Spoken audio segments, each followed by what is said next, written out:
as I say, thank you all for joining this SIETAR Southeast Asia event. SIETAR is the Society for Intercultural Education, Training and Research.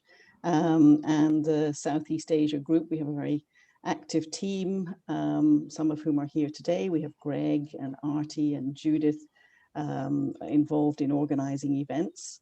And I'm delighted this evening to welcome Andy Molinsky, who is going to be talking to us shortly. Hello, Andy. He's been drinking his coffee ready for this session because the reason we're slightly later than usual, but it is that he's joining us from Boston. So it's early morning for him, evening here in Singapore, and I think around about lunchtime certainly in London. So I hope you've all had your lunch or your dinner or your breakfast and are ready to enjoy this session. Andy is, I'll just introduce him quickly and hand over to him so that you can have some interesting things to listen to. So Andy is a tenured full professor of organizational behavior and international manager at Brandeis University in Boston. He received his PhD in organizational behavior and MA in psychology from Harvard University. And his work helps develop the insights and courage necessary to act outside their personal and cultural comfort zones, which is where we're all working at the moment, and we're looking forward to hearing about that. He writes regularly for Harvard Business Review. I certainly have enjoyed some of his articles. Many of you may have read them as well. And he was recently chosen as a top voice on LinkedIn for his work on education. He's also the author of 2 popular business books called Global Dexterity and Reach, which again, some of you may well be aware of. He's the creator of the Global Dexterity Certification Program. He's going to have a conversation with our board member Artie, who's one of the founding members of SIETAR Southeast Asia. And Artie is Artie Kelshikar, an intercultural coach and author herself of a book called How India Works. And she's currently working on her 2nd book. So Artie, as I mentioned, is based in Singapore and is a founding member of SIETAR Southeast Asia. So I'm going to hand over to you, Artie and Andy, and looking forward to this interesting session. Thank you very much. Thank Hello, you, Philip. Joyce. Yeah, hi, Philip. Hi, can you hear me? Am I audible? Yes, you are indeed. Oh, yeah. good. Okay, great. So thanks again, Joyce, and hello, Andy. Nice to see you. Good to see you. It's and thank you, everybody, to have you here for today. being here. And it's sorry, go ahead. You want to just? No, I was just going to say I'm really happy to be here. Hi. Yeah. And it's wonderful to have you here today. And it's a privilege on 2 levels. I understand that this is the first time you're speaking to an audience in Southeast Asia. So it's great to welcome you on the SIETAR Southeast Asia Forum. And on a personal level, as someone who's read your books and cited anecdotes from them over the years, it is special to be in conversation with you today. As Joyce mentioned, and as many of us are aware, you've done a lot of interesting pioneering work in this area. In fact, Joyce just referred to the Harvard Business Review, and I recall some years ago reading an article you'd written there titled "Get Out of Your Comfort Zone, a Guide for the Terrified," which I'm sure ignited a lot of interest. Yeah. So on that note, let's begin this evening by talking about the logic and the magic. The logic of staying in your zone and the magic when you go beyond. There is this narrative that the magic only happens outside of your comfort zone. Is that always true, or is that a myth? What do you think? So first of all, thanks so much for having me here. It's exciting to be here, and it's great to see so many faces, some familiar faces, which is great. And Artie, that article in Harvard Business Review that you referred to is actually the first article I ever wrote about comfort zones. And it was outside my comfort zone to write that because it was everything else I had written was about culture. And it was sort of a trial balloon article to see if that topic resonated with people. at the time, and luckily it did, and so that's kind of kicked off a whole new set of work that I had been doing. So anyways, so the magic only happens outside your comfort zone. Is that true, or is that a myth? Well, if you Google comfort zones on the internet, I think the answer would be that the magic does only happen outside your comfort zone. You look at those memes, maybe you've seen the memes where you've got like your comfort zone in one little block, and then you've got the magic in some other block, and there's obviously a distance between them. And the idea is that the magic is only happening outside your comfort zone. And there's a grain of truth to that. If you want to learn and grow and develop new skills, new perspectives, you do need to step outside your comfort zone. But I'd also argue that well, a couple of things. I mean, there are certain times when you don't probably want to necessarily step outside your comfort zone. That's important to know. If you're not prepared well enough, if a situation's not something that you deeply care about, necessarily, it might not be the right time for you. There's plenty of enrichment within comfort zones, so to speak. And also it's important to note that when you talk about stepping outside your comfort zone, there are different gradations of that. So are you taking a huge leap outside your comfort zone? Are you taking a baby step outside your comfort zone? So I think there's a lot of richness to that question, but I would say that learning and development and growth typically does happen outside your comfort zone. So I guess I'd come down on the side that it's not a myth. It's not a myth. Okay, right. So that's an interesting perspective. But I guess that, factors like time and place and, circumstances also matter, right? So it's not all black and white, but yeah, that's interesting to know. And I guess, as you pointed out, sometimes the magic can happen just slightly outside, right? You do argue about that. I thought that was interesting. Yeah. Yeah. So actually, I'll follow up on that quickly. I sort of think about our lives, our work lives, I guess our personal lives too, but I'm always thinking about work lives, especially. I always think of it in terms of situations that we encounter. All sorts of situations that we encounter fairly regularly. There are the unusual situations, but there's like a collection of situations that we typically encounter.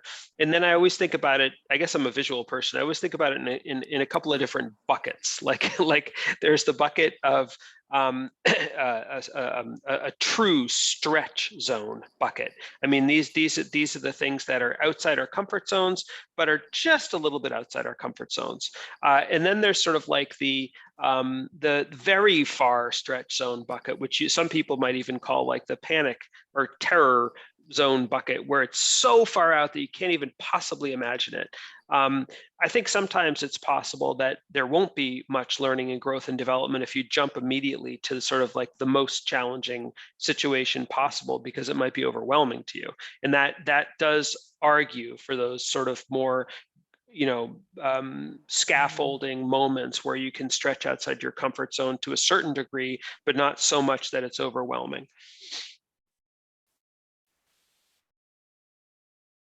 Right. Thanks for clarifying. Yeah, that's interesting. So the flip side of the coin is that often people tend to avoid stepping out of their comfort zones, right? We like to stay within the known and the familiar. We avoid venturing out too much. We procrastinate. We pass the buck. Right? So could you elaborate? Why is avoidance a problem? Well, I guess if you're interested in sort of growing and developing your skills and perspectives, avoidance is a problem, because you're not going to learn much. You're not going to learn much, if anything, from avoiding. I think a lot of people do avoid situations outside their comfort zone, either consciously or unconsciously. I think a lot of people sort of craft their lives, probably mostly unconsciously craft their lives so that they end up avoiding things outside their comfort zone, approaching things that are more inside their comfort zone, and having sometimes a narrower existence or a narrower set of opportunities. So what I found in my research for the book Reach, and I did a lot of research. I did my, I've done my own sort of original academic research. I also read a lot of other people's research, and I also did 75 new interviews with people across different professions about stepping outside their comfort zones. And what I found is that the trick is really to create the conditions and the circumstances so that you can avoid avoidance, so that you can actually nudge yourself to take a leap, using different strategies that I come up with, that I sort of came up with based on people's experiences. And what that enables people to do is it enables people to learn. And what I kept hearing and finding time and time again, and I also experienced in my own work, is that when people are able to take that leap, even small leaps, they often learn one of two things, sometimes both. The first is, hey, this wasn't actually as hard as I thought it was going to be. Or, hey, I'm actually a little bit better at this than I thought I'd be. And what those sort of cognitions do, those moments of sense making and realization do, is that they'll cause you to sort of like approach. If they're two like doors, there's approach and avoid, they'll nudge you towards the approach side, which will then kick in so if there's a negative spiral of avoidance where we're avoiding things, and then that it makes the thing, whatever it is, probably scarier the next time, and then we avoid it again, and it becomes a vicious cycle. When we can sort of nudge ourselves to take a chance, to try something, and then to learn about ourselves, we can then kick off what I'd call more of a virtuous spiral, a positive spiral. And that's really the trick. Okay, so thanks for sharing that. I guess, recognizing this cycle of avoidance is the first step to doing something about it, right? And I kind of liked what you said about approach door and avoid door. It sounds interesting. Okay, so moving on, I was intrigued by the idea of customization, that you've talked a lot about in both your books. In Global Dexterity, you make the point that global professionals must understand the cultural nuances and the differences, but it's equally important to adapt behavior in a different cultural context. You've used the analogy of buying a dress and asking a tailor to make it fit better, similar to the idea of customization, which means putting your personal spin on a behavior in order to make it feel natural, right? But customization is also relevant to people who work within their own culture. It could be a personal issue. For example, somebody may have a fear of networking, or somebody may have a fear of speaking up in a meeting. Could you talk us through about how customization is such a key idea in your research and in your books, and how it helps people step out of their comfort zones, whether it's a cultural comfort zone or a personal comfort zone? Yeah, thanks for asking this question. And this is very much core to my work. I sort of see people, when I started getting into this field, like the intercultural field, I was surprised by how people were sort of almost considered passive recipients of their cultural background. I think Hofstede talks about the idea, the metaphor of imprinting, sort of like you're imprinted, or, it's the software of the mind. Which, by the way, software is not that easy to change. It's like, I mean, the even the metaphors sort of had some sort of semi-permanent quality to it. And I always see people as having agency. I see people as having agency and sort of being authors of their own lives. And early on in the work that I did for my PhD dissertation, even, which was a long time ago, late 90s, I was working with people who were immigrating from the former Soviet Union to the United States, and they were learning to interview and network in the US, which was very hard for them because the norms were extremely different, and they had to step outside their cultural comfort zones. And what I noticed is that the people who are being the most successful were the ones who were able to kind of I don't know, find their own way of doing it. So like sometimes we think in culture, at least I think some people think that there's some sort of like, it's like you're shoot, like the metaphor I often uses, like if you like archery, if you've ever seen anyone like shoot a bow and arrow archery and there's a target, it's as if like, you know, when in Rome, act like the Romans, you have to act exactly like the Romans. You have to hit that dead bullseye of the archery target. We have to sort of act in some sort of like standardized way in a new culture to be effective or appropriate. But I find that there's more leeway. There's more in the book Global Dexterity, I call it the zone of appropriateness. There's more leeway, and within that zone, you can find a way to be yourself and be effective. Maybe not fully be yourself as in like just be the way you would naturally be. There is some adaptation there, but you can find you can infuse part of you into that situation by customizing it, by tweaking it, by making often minor changes that sort of make that make a situation that otherwise might feel foreign feel a little bit more comfortable and familiar, or maybe it's a blend of both, which enables you to have more agency, to not feel passive, to not feel helpless, and so on. And I think that that's a tremendously powerful and very subtle and often very easy way for people to be effective in a new situation or in a new culture. And that's a thread that I see that I carry through both books. I kind of introduced it in Global Dexterity, and I realized, oh, I didn't talk too much about that. I gotta, say more about that, and I did in Reach. So, right, yeah. And do you want to talk about, the personal bit, the personal comfort zone? Do you want to talk about that? I know you have some examples, like you have an example of this lady Lucy, who is a prodigy, etc., and is working in a management consulting firm, but is afraid to speak up at meetings. So do you want to talk a little bit about how she managed to customize her behavior? gosh, I don't remember that exact example, to be perfectly honest. But Yeah. but there are a range of examples that people could use, like to speak up in meetings, like all sorts of things someone could do. So someone could, if we're just choosing that situation, you could work on your language. You could script something out. You could script out the beginning of something. Sometimes people have a very hard time searching for the words to actually interject into a conversation. It might be their body language. Maybe someone starts to go like this. Maybe they're sort of like kneeling forward and like putting up a little hand, not like calling like raising your hand like in elementary school, but just sort of like non-verbally signaling maybe the floor because you have a hard time. Maybe other people, maybe you're in a cultural setting, whether it's the company culture or the national culture, where people do need to sort of interject themselves, and it's not a turn-taking culture, but it's actually a more assertive situation, and maybe she has a hard time doing that, whether it's her cultural background or her personality or both.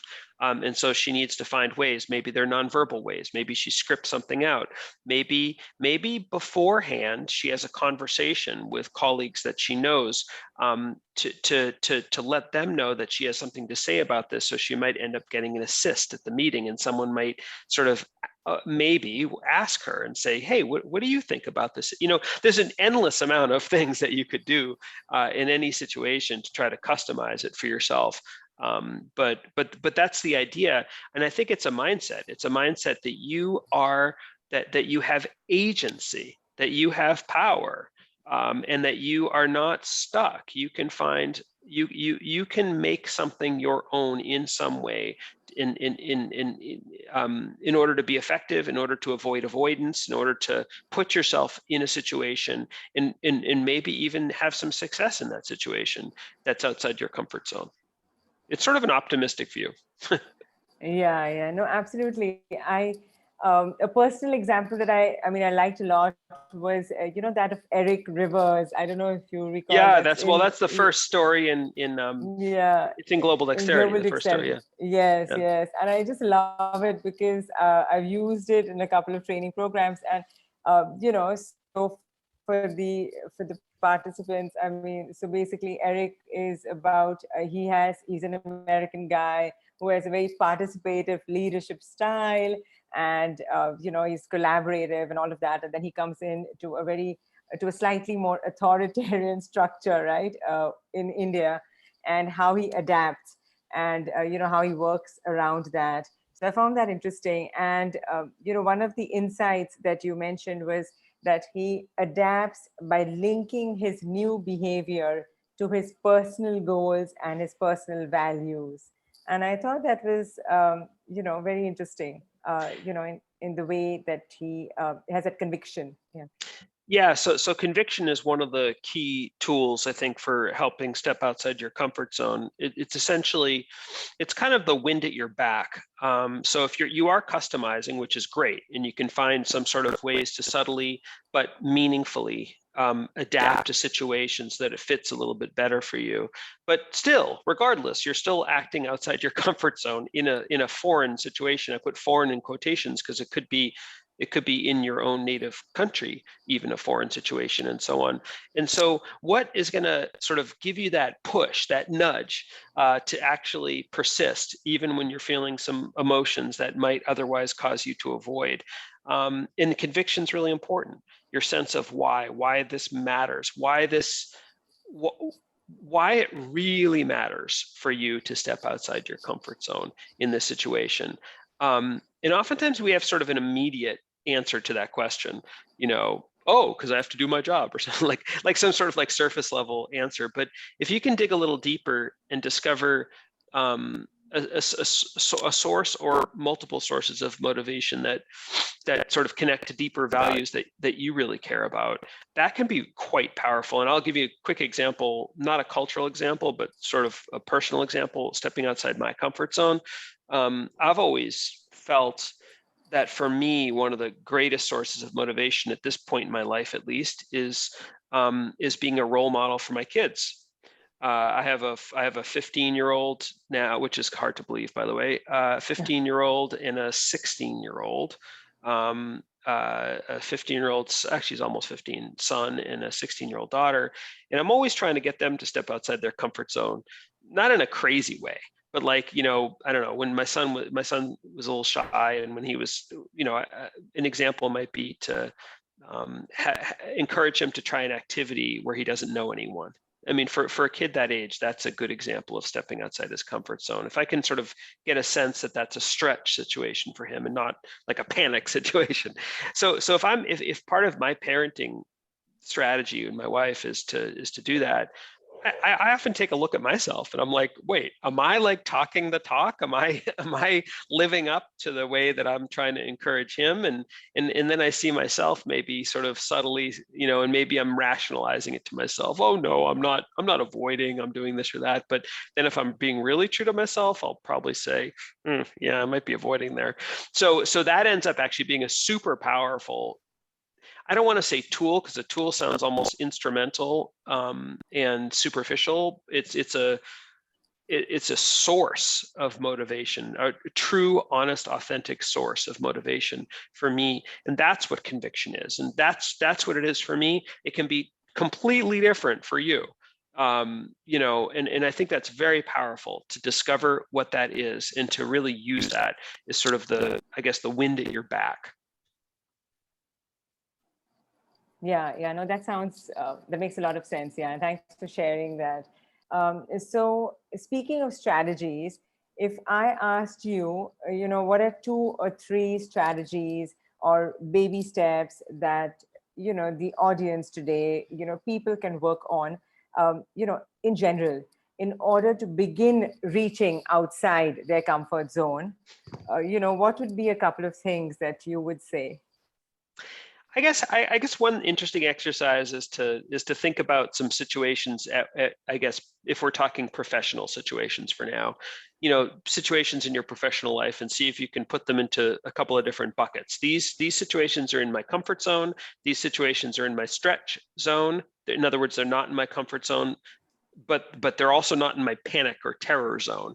And so, panic or terror zone, like, so here's an example. Let's say we're talking about public speaking, and you're kind of uncomfortable with public speaking. Something in your stretch zone might be giving a speech to your colleagues at work.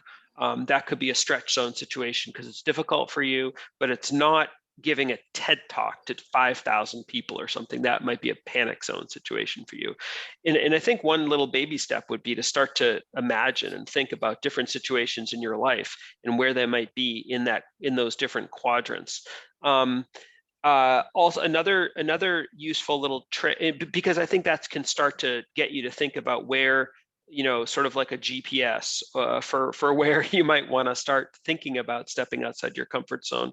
I think that another trick, if we're talking little simple tricks, another trick to think about is to take a situation to kind of check yourself to see if in certain situations you might be rationalizing to yourself that something is not that important, when in fact it would be a really great growth opportunity if you're willing to step outside your comfort zone. And I always play a little game in my head, and I say to myself, if I had a magic eraser and I could erase all the anxiety in the situation, every bit of anxiety that I have, would this situation be really great to add to my professional repertoire? Like, would this be something that I really would benefit from? And if the answer is yes, and if the anxiety is high, then I start to think, oh, okay, that does seem like one of these comfort zone situations. But if the answer is no, and if it just isn't really that important to me, if I could somehow erase the anxiety with a magic eraser, then that's probably not a situation I'm avoiding. It's just probably a situation that's not important. So those are a couple of little, tricks you can practice. Yeah, no, absolutely. Thanks. And they're great suggestions. I like the visual of the GPS and the magic eraser. So I think we can all begin to use them in our own way, personalizing or customizing them, right? Since that's what we're talking about here. Okay, so on a different, note, building resilience is relevant in these times. You've talked about this in your book. And while that is an insight that, we could use, that could be relevant today as we adapt to a new normal. I think I didn't hear the full question, Arti. I'm sorry. I think maybe either I cut off or you cut off. Is it about ways to build resilience? Yeah. Sorry. So I was referring to, you have a chapter in Reach on building resilience. And while that is specific to, comfort zone and all of that, I was wondering if there would be some parallels or some insights to the situation that we are in today in the aftermath of the pandemic. Yeah. And, if there's some lessons and learnings that we could use. Yeah. Well, I think a lot of what I was talking about before applies, I think. And it has to do with setting yourself up for success. And resilience, a lot of resilience has to do with sort of feelings of self-efficacy, that you have some strength, you have some confidence, and you have the courage to try something that is outside your comfort zone and to persist in it. But you also want to set yourself up for success. So in other words, choosing situations that are in your stretch zone as opposed to in your terror or panic zone, because if you choose those situations immediately, you probably won't have much success. But if you choose things that are in your stretch zone, you have a better chance of building up that success, because that self-efficacy or confidence is like a muscle. You need to grow it. You need to nurture it. You don't want to strain it in a sense, or even rip it or break it. I think I talked in the book, and if not, I talk all the time about the idea of like situations that are outside your comfort zone, whether it's a cultural situation or a non-cultural situation. I use an analogy of the idea of like I'm not a runner, but like I know people. There's this idea of like, I don't know, in the US, like couch to 10K or something like that. Like, in other words, like you're going to go run a 10K running race. And I'm not a runner, but I imagine that you don't literally get off the couch and go run a 10K. I mean, maybe like my son can because he's 15, but most people can't. They need to get off the couch and run once around the block, or maybe not, maybe run to the end of the driveway or something, whatever. And then you run around the block, and then you maybe run around the block twice. and then maybe you run a little bit longer and so on. And so you're building up not only your physical muscles and capabilities, but you're also building up your confidence and self-efficacy and the mindset that you're capable of doing this, which is connected to self-efficacy. And so I think that setting yourself up for success with sort of small wins that can compound over time, that's what builds up resilience. And choosing situations where choosing a situation and also customizing that situation in a way that will increase the odds. We can never say that there's a one-to-one correspondence about what you do and the success you have. What you can do is you can increase the chances, increase the odds, put the conditions into place such that there's a greater likelihood of success. And then success will breed, more feelings of confidence and self-efficacy, which will kick in that positive spiral we're talking about, that virtuous positive spiral. And I think that's core to building resilience. Yeah, that's useful to know. I guess, it all begins in the mind, right? So not just the mind, but in the planning. Yeah, right. Okay, so before we open this to the participants for their comments and questions, I wanted to talk to you about this webinar that you are coincidentally also hosting today. So I understand it's on how to be certified in global dexterity. Could you tell us a little bit about it, and how and why this would be a useful program for coaches or consultants or professionals or just about anybody? Yeah, so it is a coincidence actually that we have a webinar. I think it's at 12 Eastern, which for people in Asia would probably be not quite possible, but feel free to let me know if you're interested, and we can maybe find another time. Europeans, though, I think it might be more suitable. Yeah, so we have a certification program on becoming certified in global dexterity. We're a little bit over a year old now, and we've certified, I think, 5 cohorts, and it's a great program. I teach personally in it. I work with people very closely on teaching them all the tools for learning to integrate global dexterity into your work. There's all sorts of other sort of things that you'd get access to, videos and PDFs and exercises and so on that can enhance your work. But basically, the goal is to teach you everything I know about global dexterity so that you can immediately use it in your work, and also to connect you to our growing community. And it's a great community. People are often, we have sort of private Slack channels and private meetups, and people are often asking questions, and super collaborative atmosphere. We have coaches, we have trainers, we have teachers, we have consultants, we have all sorts of people who have done the training. And I have to tell you that I do this. This is I'm a full-time professor.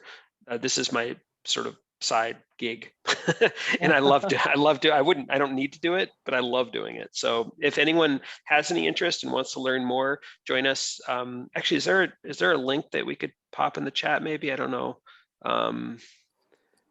If there might be, I think I might have given it to you at some point. Actually, you know what? If there isn't a link, I'm going to put my personal. Okay, great. Yeah, but there's no. Oh, thanks, Kinga. So Kinga, by the way, Kinga is one of my collaborators. It's great to see you here. Do you have the link to the webinar by any chance? I'm searching. Okay. I'm also putting my personal email in the chat. Anyone who has any questions about it or wants to learn more about it, I'm happy to talk with you. This is not meant to be some big sales pitch. I don't think this is the appropriate forum for that. And anyways, I'm not a big salesperson anyways, but I love doing this program, and anyone who is interested, I would be very happy to talk with you about it. Yeah, sure. No, absolutely. And I'm sure there will be more questions and they'll reach out to you. And thanks for that. So on that note, I think I will ask Greg to help with, any questions on the chat, because I haven't been looking at it. So if anybody wants to ask any questions, have any comments or questions, or you could just type.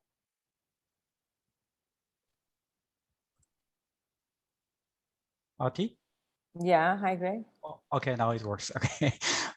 So we have a question by Metal, which is how do we know if it's too much or too little beyond our comfort zone?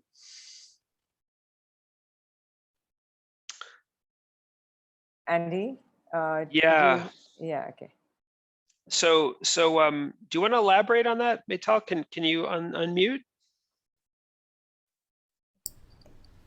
Yes, can you hear me? Yeah. Oh, okay. So because hi Wendy, so nice to meet you here and everyone.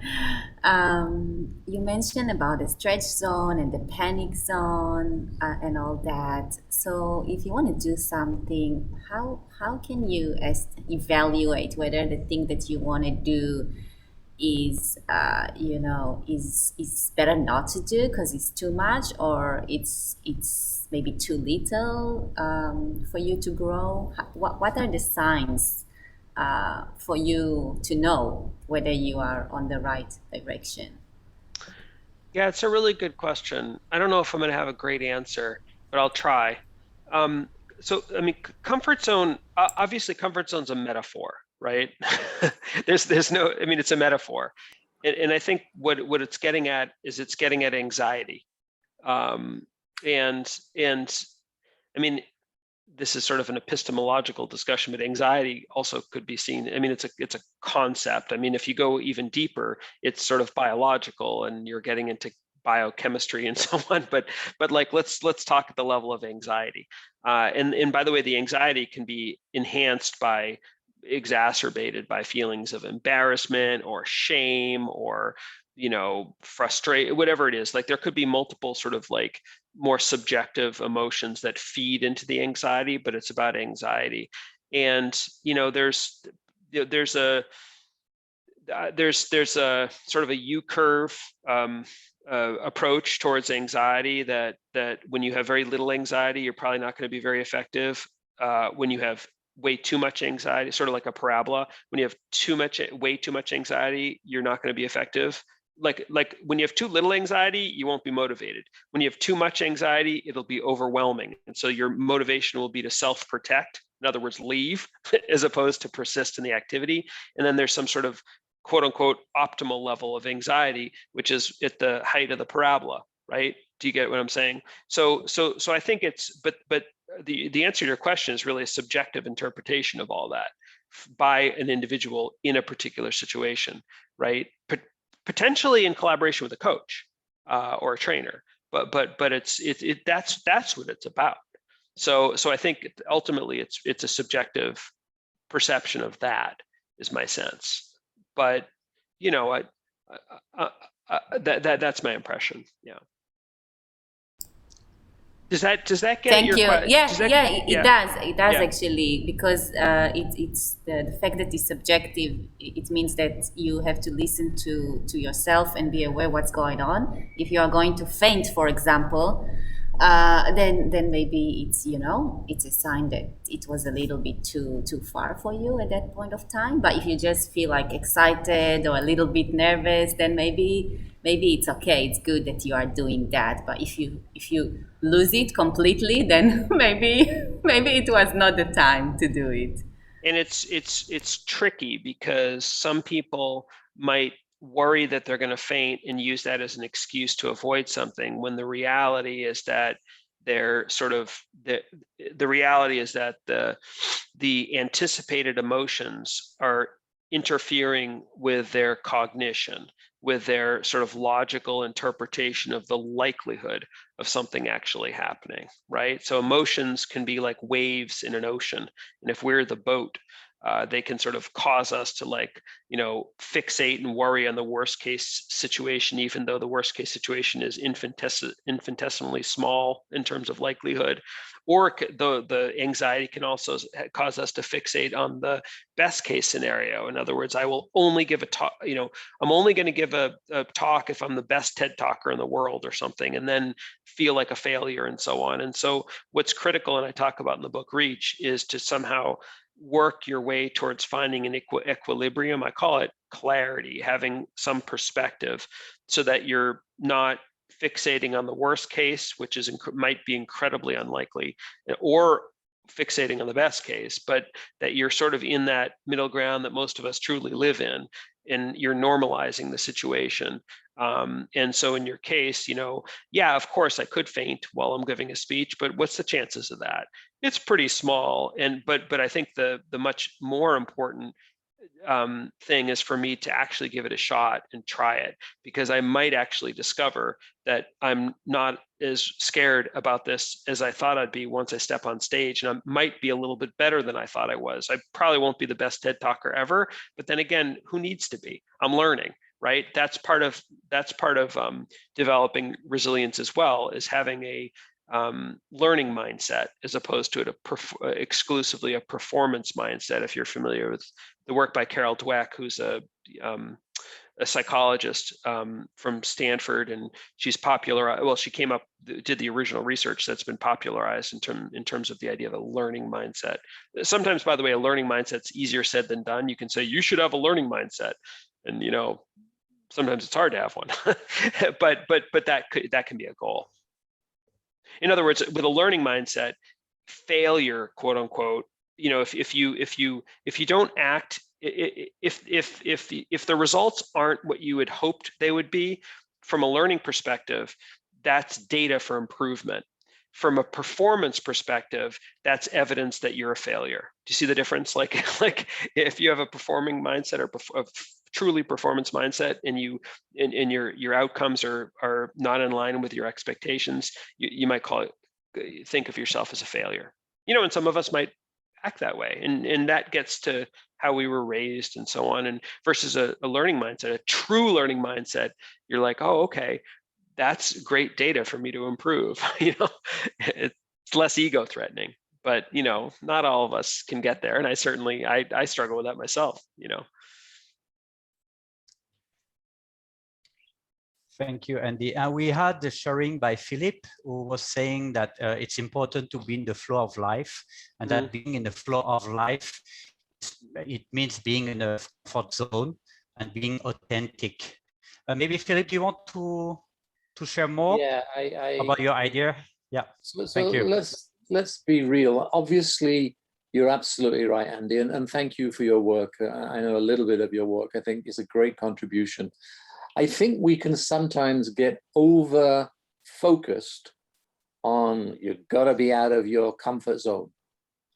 What happened to things like contentment, satisfaction? Because in the flow work of Csikszentmihalyi, when you're in flow, you're in your comfort zone.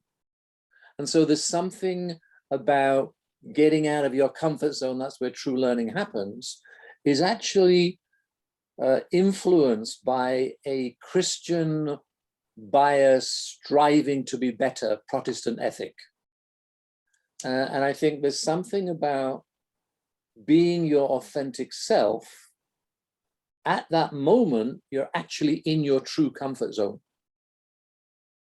And the notion of true learning happens outside your comfort zone is this notion of constantly striving to be better. Whereas I'm 72 years old now, I found in my life, I want to be my authentic self. And that means being satisfied and comfortable where I am. So I'm not disagreeing with you, Andy. I'm saying that to have a striving to get out of your comfort zone means that there's a comfort zone in the first place. And it's like these people say constant change is here to stay.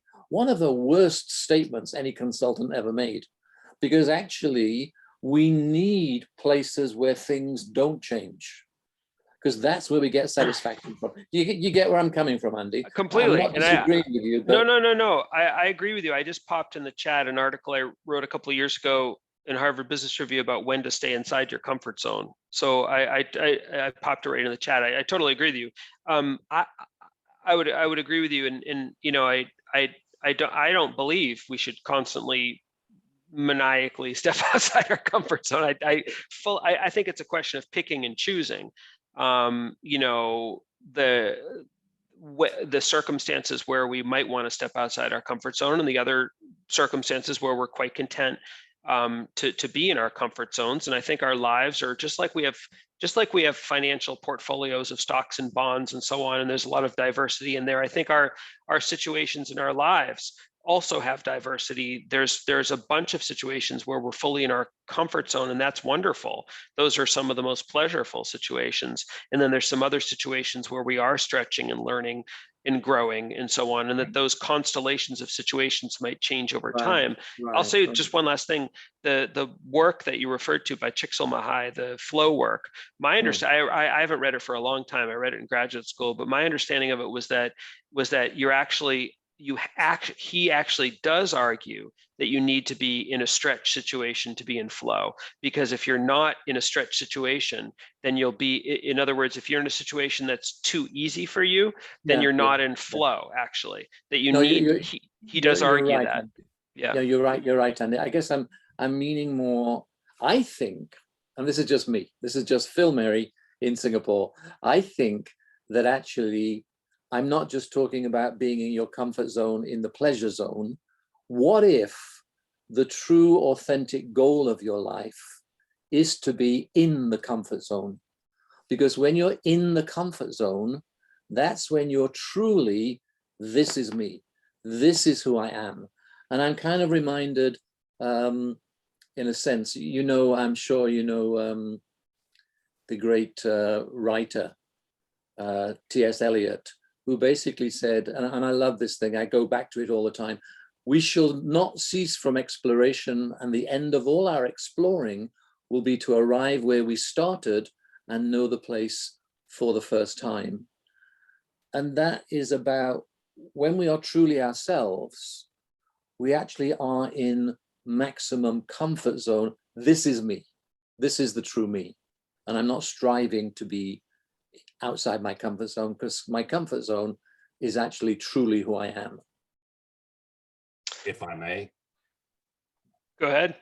I find it very interesting what you're saying. I'm reflecting on some things that happened to me in the past, and being in a group of very diverse people, for example, from all over the world, implicitly puts you in a fluid situation where your comfort zone is either where you want to be, or and sometimes it's confronted. And so you don't know where that's going to happen as you flip between peoples. And you may be very solid inside your comfort zone with one person, and you transition to the next person, and all of a sudden, maybe through reflection as you're talking, and this is kind of hard to do, is to reflect on what you're doing at the same time that you're doing what you're doing and talking on some other channel at the same time. And that realization, if you are able to realize that you're not in your comfort zone with that particular person, then you're faced with choices. Well, do I escape, or do I confront, or do I do something else? And I think that's kind of a difficult position to arrive at, because it causes a lot of stress within you and you don't know where to go. So one cannot necessarily always be in one's comfort zone. It depends on the situations that you allow yourself to be in. So if you don't want to be outside your comfort zone, you necessarily have to limit your situations. Maybe. I guess there's something there, Michael. I guess my basic point is, I don't want to be all my life striving to get out of my comfort zone. There has to be a time in life when you feel like you've arrived at who you are and who you want to be, and that is comfortable. I guess Okay, that's one doesn't necessarily need to strive, but one needs to be prepared. I look forward to the day when I don't strive for anything. I'm just look around me and say, I'm happy, I'm content. This is where I am. I don't want any more striving to be out of my comfort zone. I'm just happy to be here. That's, I guess, where I'm coming from. Then don't go to the soiree. Don't go to the what? Don't go to the soiree. Don't go to the meeting. Don't go to the party. You know, I'm comfortable at a party. I enjoy being at a party. I'm just, you know what I'm saying, Andy. I'm saying I love getting out of the comfort zone. You're absolutely right. But there has to be parts of life which are just about being content and happy with who you are and where you are. I can That's buy all that. I'm saying. That's all I'm saying.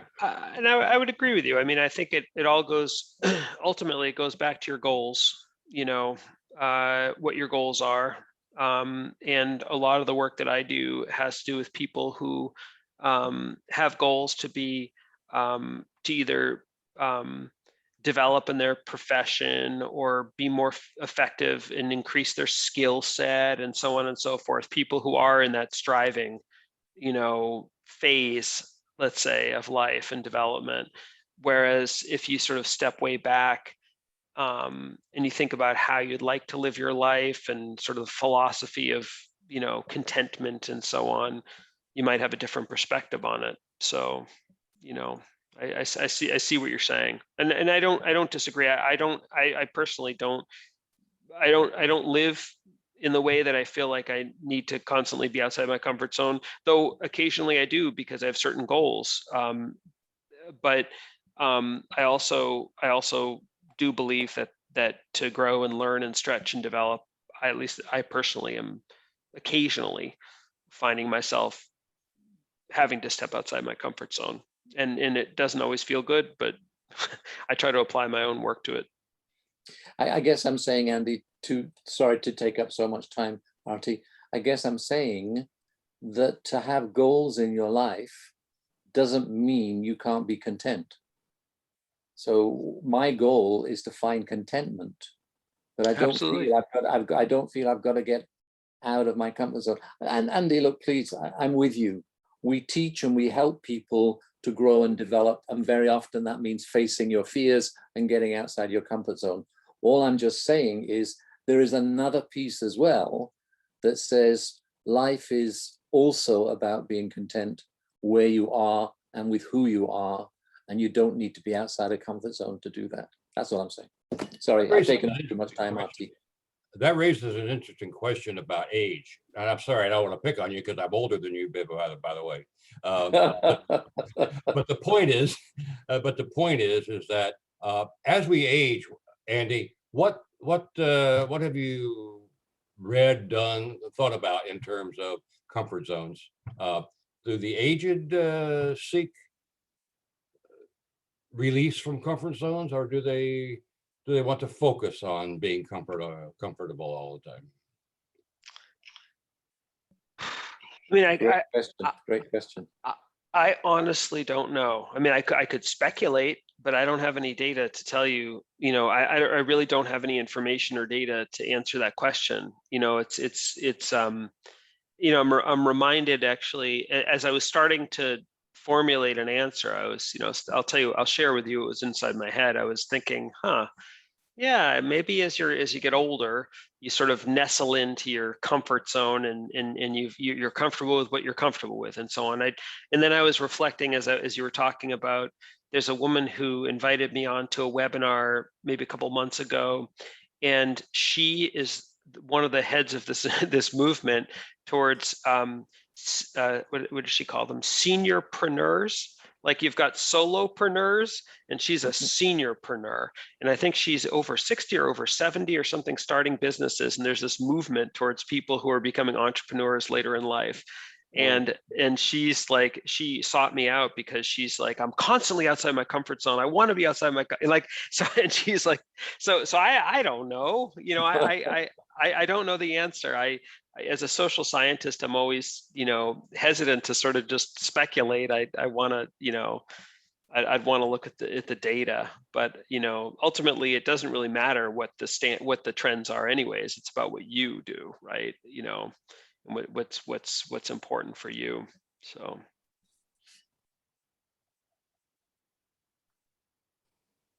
Yeah, because more people are getting older. That is true. Every day. Every day. Thank Yeah. Thank you. Thank you, gentlemen. We have a question from Laurence. She's asking, could there be any correlation between the tremendous increase of fear pathologies and the permanent pressure of getting out our comfort zone that we have in a lot of organizations? Fear pathologies. I'm not I sure. I don't know how to that. say that in English. Psychiatric pathologies. With you have depression, but you also have fear pathologies. And I think that if you look at psychiatric or psychological illnesses, or really illnesses, the biggest portion, and it's immense really, is fear pathologies. And I was listening to what you were, to the discussion we just had, and I really liked it. And I also know that I have learned a lot when I was stretched. At the same time, I was for many, many years in large organizations, and there was permanently this pressure. I think, Philip, you mentioned the change has to be there all the time, and so on. And this pressure of changing, of you have to get out of your comfort zone, was not self-chosen. And I really liked what you said, Andy, because you mentioned the self-motivation. It must make sense to me to get out into the stretch zone. And you also mentioned I can shape it in a way that I feel self-efficient. I can make little steps. But I remember in many cases, and there I was younger, I remember in many cases in large organizations, I had no choice. It was not really my choice. I was pushed, and this was not my choice. It was not my interest. It was not the shape that I could give. So I had to. And I was really wondering, because now I've been on my own for a long time, but I have so many clients in coaching who suffer under fear, really illnesses of fear. And I just wonder if this correlates with this hype and this word of you have to be out of your comfort zone. What on one hand I understand, but I have the feeling that young leaders are taught permanently that this is the only way to learn and to grow and to become whatever in the organization. And that's too much. I think that people, if I can make the choice to go for a stretch, fine. But if I'm pushed over my stretch limit into the panic zone, I end up with, not being successful and perhaps even being ill. And this was my question. It's an interesting question. I mean, Andy, Lawrence has expressed exactly what I meant, in the sense that constantly being out of your comfort zone is fear-making and stressful. I mean, if you think of everybody on this call, we have comfort zones in our lives. We've got our home, we've got our favorite dog, we've got our spouse, we've got our kids, places where we feel comfortable. We can only stretch because we have the comfort. And I think I love what Lawrence said, because it's about, in organizations today, there's this constant, you've got to be changing. When I go and do change consultants in organization, my first question is, do you have some good comfort zones where you can feel free and be yourself? Because from there, then you can go to your out of your comfort zone, but you can't do that unless you've got somewhere where you feel okay. Everybody on this call has a home and a place where they feel comfortable. And only because they've got that can they then go to the comfort zone. I love what you said, Lawrence. I think there's constant changes here to stay. is driving modern organizations and people crazy, because it's a constant stress. Yeah. Does that make more sense, Andy? Yeah, and I think it depends on, I suspect that it's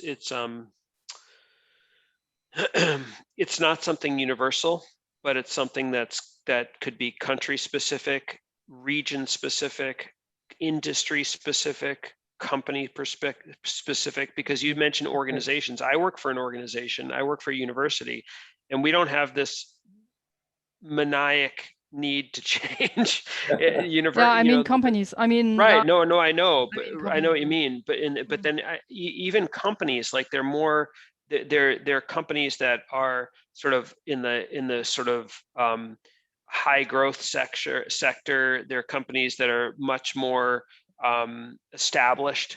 They're different. They're probably different functions. Like if you're in the accounting area of Procter and Gamble. I'm just trying to think of like a very static company that's been around for 100 years or more, and you're in the accounting area, and accounting is probably, I don't know anything about accounting, but I'm guessing that it's much less fast paced than some other, function where things are changing, and there's always like the new flavor of the month in terms of the ways that you need to do something.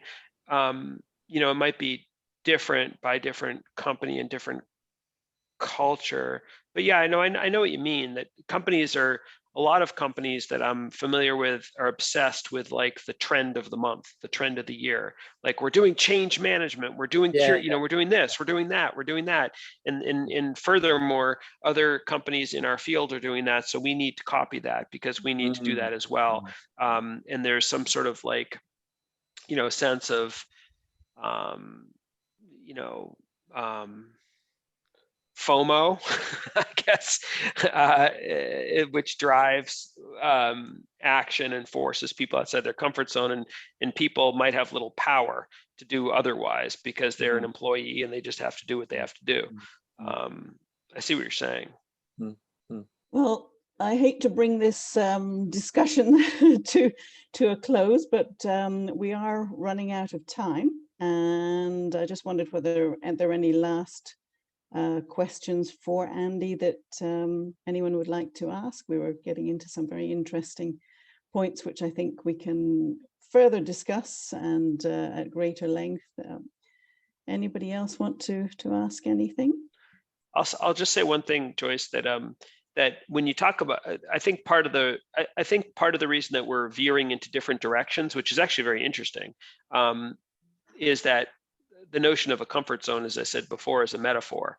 And so people are approaching the metaphor from various angles and various perspectives. And so it's the very concept of a comfort zone, you can see in various ways. Does it have to do with the philosophy of life? Does it have to do with the challenges of performing a specific task? Does it have to do with a corporate culture?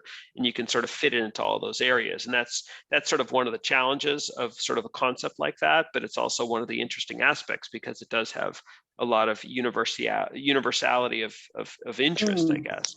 So, I mean, my work oftentimes is about helping people who have specific goals in their careers learn to be more effective when they care and want to be more effective in certain aspects of their jobs or lives. And we focus on specific tasks, specific moments, and helping them and giving them tools to learn to step outside their comfort zones, right? And to be more effective, but also to stay authentic to who they are. That's sort of the narrow band that I typically operate in, though I think the concept of comfort zone clearly has a lot of resonance in other areas too, which is great. It makes for an interesting discussion, though people can come at it from different angles. Yeah, and it does seem to, a lot of it does seem to link to knowing yourself. And as Laurent said, if you're actually choosing and taking the decision yourself to push or go out of a comfort, as opposed to having it imposed upon you, seems to be the big difference. So how you and that's not just a company. And that's not just a company thing. That gets back to our world of culture too, right? Yeah. When you're in a new culture, you know. Exactly. So sometimes it takes that, it's good to stretch yourself, but not always have it imposed upon you. I've just noticed one other point here. I think it's from Olivia. In my work, I try to help people identify the educastrations and iron them out to reach the space to feel comfortable and be able to flex and flow. I don't know if you want to say anything more about that, Olivia. Well, educastrations doesn't really exist in the dictionary. Okay, I'm glad. I'm using, I don't know that word. But I find that identifying these castrations, that education, whether it's inside, outside, internally, the family, helps, to reach that flex and flow that we're looking for to be authentic. And we don't think about how much those castrations, I mean, we can talk about the socioeconomic or the religious, all that comes into the educastration zone in my book. And it's really interesting how identifying those principles and identifying them releases a lot of tension and creates the space for that flex and flow. So I don't know if anybody wants to bounce off of that. Any thoughts? Any thoughts on how would you link that to the work on being outside your comfort zone? That it creates the space to be in one's comfort zone, to identify them. Any thoughts, Andy? Any comments on that?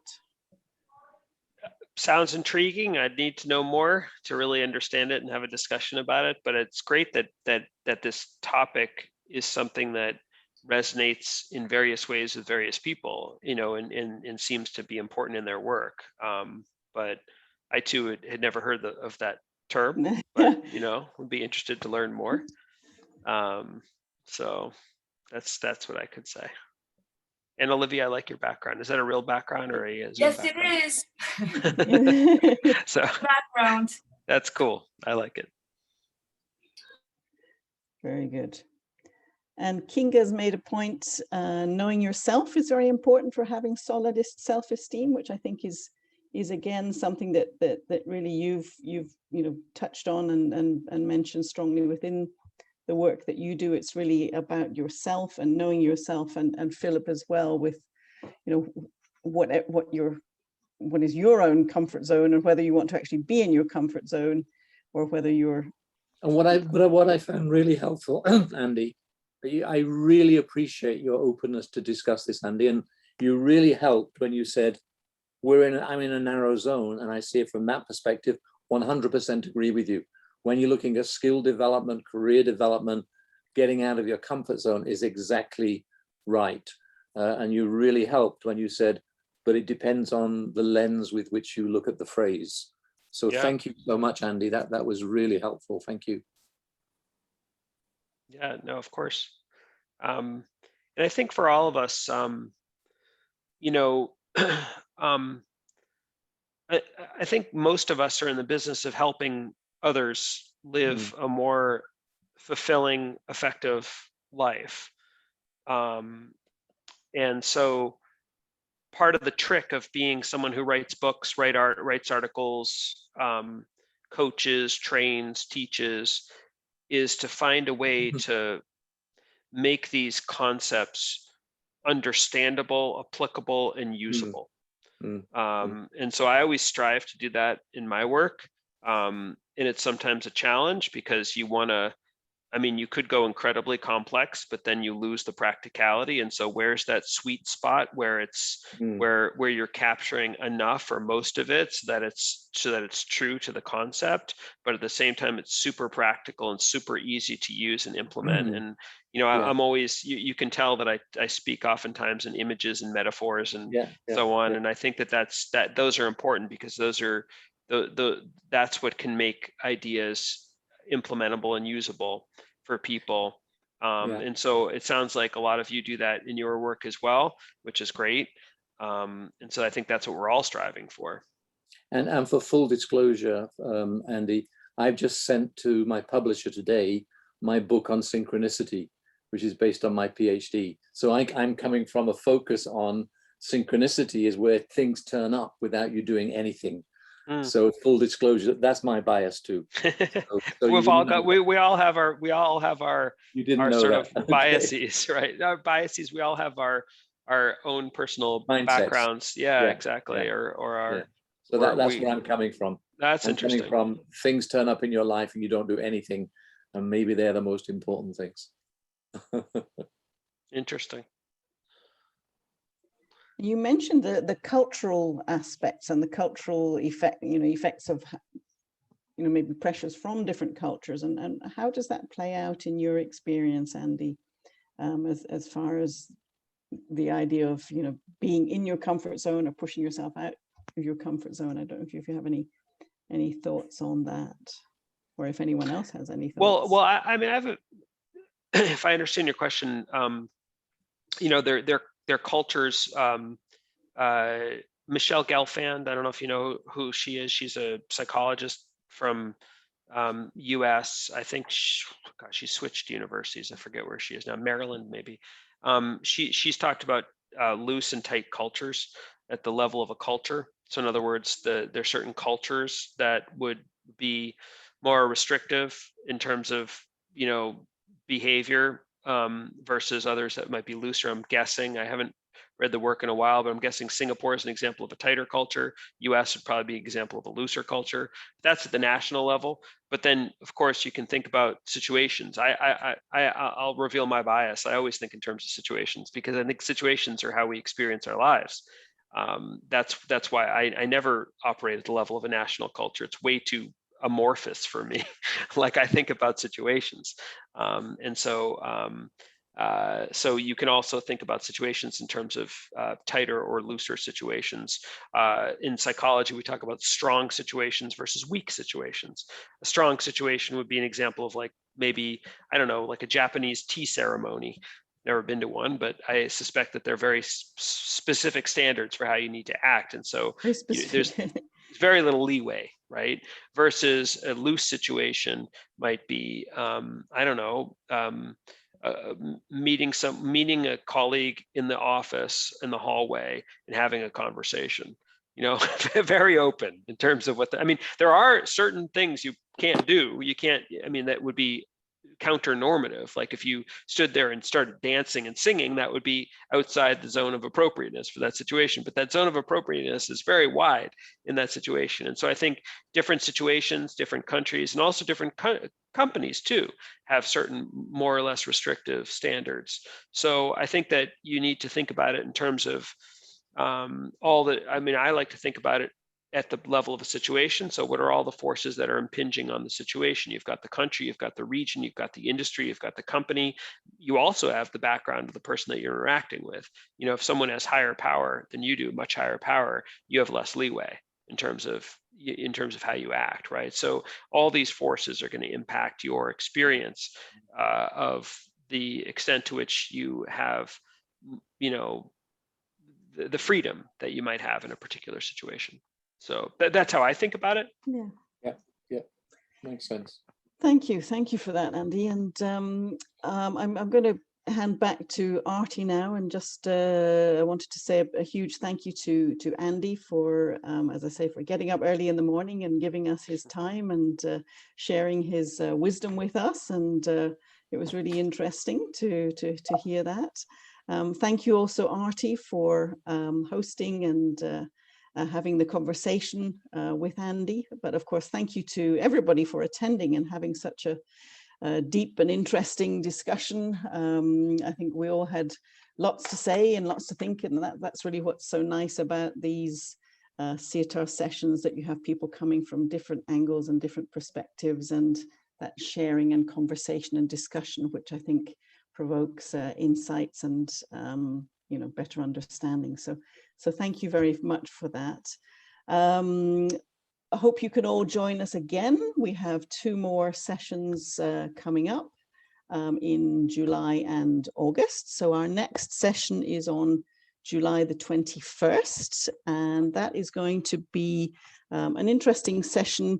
It's called Addressing Inequality and Talent Issues in Southeast Asia. Of course, we are SIETAR Southeast Asia. We try to focus where we can on issues that relate to the region. And this is from the perspective of young Southeast Asian leaders. It's actually a group of young Southeast Asian leaders that I've been working with on a project called the Young Southeast Asian Leaders Initiative that I've been mentoring them, and a really inspirational group of young leaders who have been working on this project, addressing issues relating to talent and inequality in relation to the future of work in the Southeast Asia region. And they've got some really nice ideas relating to the projects that they're all working with. And I'm so impressed by them because they're all so energetic and they've got such great technical skills, and they've really got some excellent ideas that they've come up with, and addressing some of the incredible differences across the region, not just within the countries, but across the countries of the region. So that's July the 21st. Of course, we'll send you information in the newsletter. If you're not on our mailing list, send us a message, get on the mailing list. We'll be in touch with you. And then we have another session, August the 18th. So the 18th of August is one of our book club events. And we have an author's session with Helen Ellis, who has written a very relevant book certainly to some of us, on being a distance grandparent. So family issues and living across in different parts of the world. So she's going to be speaking to us on 21st of August. So looking forward to seeing you all again. Once again, Artie, thank you very much for hosting this session. Thank you to the team, Greg and Judith and Seiji for running it. And a huge thank you to Andy for taking the time and for a very, very interesting session. Thank you very much, Andy, and look forward to seeing you again. Big clap for Andy. Thank you. Thanks everybody. I enjoyed it.